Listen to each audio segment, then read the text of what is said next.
semuanya, perkenalkan nama saya Siva Purnalia dengan NIM 305240008. Di video kali ini saya akan membahas tentang pentingnya kesehatan mental untuk remaja. Pernah nggak sih kalian merasa lelah? Bukan hanya fisik, tapi pikiran dan hati kalian. Nah, langkah apa yang kalian lakukan saat kalian merasakan hal tersebut?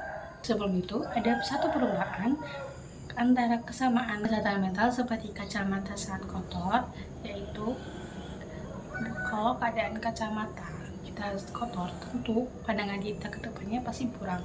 Nah, begitu juga dengan mental kita. Jika mental kita dalam keadaan down atau kita mental kesehatan kita terganggu, otomatis pandangan kita terhadap dunia itu ikut buram. Definisi dari kesehatan mental, ada dua pandang yang saya akan bahas, yaitu pertama kesehatan mental secara umum, yaitu kesehatan kondisi emosional, mental, dan sosial yang memungkinkan seseorang menghadapi tekanan hidup, bekerja secara produktif, dan berkontribusi pada masyarakat. Contoh sederhananya, ketika kita merasa sedih atau cemas gitu, tapi kita bisa mengelola perasaan itu, atau kita bisa mengontrol perasaan itu agar perasaan cemas atau perasaan sedih itu tidak mengganggu aktivitas keseharian kita. Jadi kesehatan mental kita tuh aman. Yang kedua, ada pandangan Islam. Kesehatan mental dalam Islam berkaitan dengan hati. Jika hati kita bersih, otomatis jiwa kita akan merasa tenang. Yang sudah dijelaskan dalam surat Asy-Syu'ara ayat 88-89, yang artinya pada hari itu tidak berguna harta dan anak-anak kecuali orang yang menghadap Allah dengan hati yang bersih. Tantangan umum yang dihadapi remaja, yang pertama ada tantangan sosial. Saya contohkan dengan kata-kata familiar sekarang, yaitu FOMO atau fear of missing out, merasa atau perasaan takut tertinggal. Jadi diri kita tuh selalu merasa diri kita tuh akan tertinggal tren-tren yang udah dilakukan kalangan seperti kita, kalangan seumuran kita gitu. Karena kita tuh merasa kayak orang lain udah ngelakuin tapi diri sendiri belum ngelakuin, jadi mereka tuh selalu menekankan, selalu merasa tertinggal gitu. Yang kedua, ada tekanan akademik seperti tuntutan nilai tinggi. Sebelumnya dari SD, SMP, SMA, bahkan kuliah, kalau selalu dituntut orang tua agar dapat nilai yang sempurna. Terus ada beban tugas yang berlebihan. Jadi sampai dari SMA yang harusnya kalian fokus untuk mau lanjut ke dunia perkuliahan, kalian ditimpa tugas lagi sama guru. Jadi kalian bingung, kalian bagi fokusnya, membagi pikiran kalian tuh bingung. Jadi otomatis pikiran kita tuh akan tertekan antara kita harus fokus ke pelajaran yang tugas yang diberikan guru, atau kita harus fokus apa yang akan menjadi masa depan kita atau sebagai penentu kita masuknya di perkuliahan. Ada ketakutan akan kegagalan di masa depan.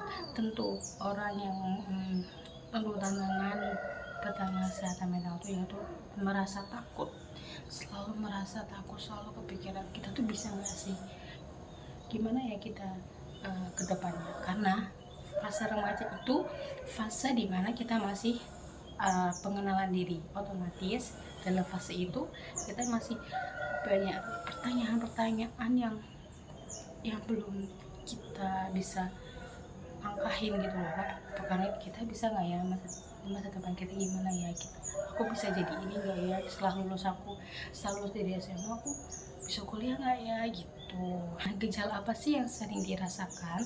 Yang pertama yaitu perasaan cemas, sedih berkepanjangan, dan kehilangannya motivasi. Yang kedua ada sulit tidur, makan berlebihan, atau bahkan kehilangan nafsu makan. Yang ketiga yaitu menurunnya semangat dalam beribadah. Penyebab utama dari gangguan mental, yang pertama jauh dari Allah. Orang yang jauh dari Allah itu akan merasa kehilangan arah atau makna hidupnya itu hilang. Ya karena apa ya? Karena mereka jauh dari Allah. Yang kedua, pengaruh dari lingkungan negatif seperti lingkungan pertemanan kita atau lingkungan pergaulan gitu, pergaulan dengan teman-teman yang membawa hal buruk. Terus suami kalian pernah mengalami trauma, atau bahkan waktu di SD atau SMA atau SMP kalian pernah mendapat perlakuan bullying. Yang ketiga ada tekanan ekspektasi, yaitu beban ekspektasi itu beban harapan yang terlalu tinggi dari keluarga, guru, bahkan masyarakat. Solusi Islam untuk mengatasi gangguan kesehatan mental, yang pertama tentunya dengan mendekatkan diri kepada Allah dengan cara sholat 5 waktu, membaca Al-Quran, dan berzikir setelah sholat. Yang kedua, mencari teman yang baik atau mencari pergaulan yang membawa hal positif kepada diri kita. Yang ketiga, ada dengan menjaga kesehatan fisik kalian, seperti menjaga pola makan, berolahraga secara teratur untuk meningkatkan hormon endorfin atau hormon kebahagiaan. Dampak dari gangguan mental itu ada banyak sekali. Yang akan dibahas yaitu yang lagi tren, yaitu bunuh diri di kalangan remaja. Banyak sekali sekarang kasus tentang bunuh diri yang dilakukan oleh remaja atau dilakukan oleh mahasiswa. Mungkin banyak faktor yang menyebabkan mereka melakukan tindakan tersebut. Kita nggak tahu apa yang menjadi penyebab mereka melakukan sampai mereka tuh tidak bisa berpikir dua kali. Kalau mereka ngelakuin bunuh diri itu mereka akan gimana? Penyebab utama bunuh diri di kalangan remaja, yang pertama ada rasa putus asa atau tidak mampu melihat solusi atas masalah yang mereka hadapi. Jadi mereka tuh merasa kalau diri sendiri itu tidak bisa mengatasi masalah yang mereka hadapi. Terus juga ada banyak remaja takut dianggap lemah kalau mereka meluapkan atau membicarakan perasaan mereka ke orang itu. Terus tentunya kurangnya dukungan dari teman atau keluarga. Langkah pencegahannya, yang pertama ada dukungan emosional dengan ajarkan remaja untuk berbicara terbuka atau enggak beri ruang aman untuk mereka mencurahkan atau mengungkapkan perasaan mereka. Kedua, ada edukasi tentang kesehatan mental dengan cara menormalisasikan diskusi tentang stres, cemas, dan depresi sebagai bagian dari hidup. Yang ketiga, dengan membangun koneksi spiritual dengan cara memberikan nasihat dengan baik. Langkah praktis Islam untuk mengelola stres, yang pertama ada tadabbur alam. Contohnya saat kita refreshing di alam terbuka atau saat kita lagi berpergian di salah satu air terjun, otomatis kita melihat air terjun itu senang kan, pikiran kalian tuh akan senang.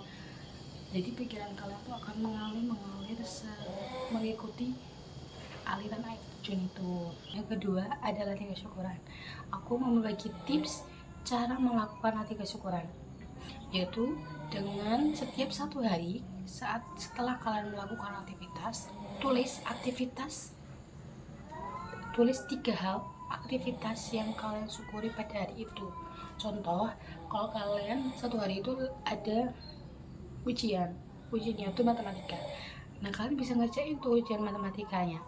Nah berarti hal yang disyukuri pada hari itu yaitu yang pertama, hari ini aku bersyukur bisa mengerjakan ujian matematika dengan lancar, begitu. Terus juga yang ketiga ada introspeksi diri atau muhasabah.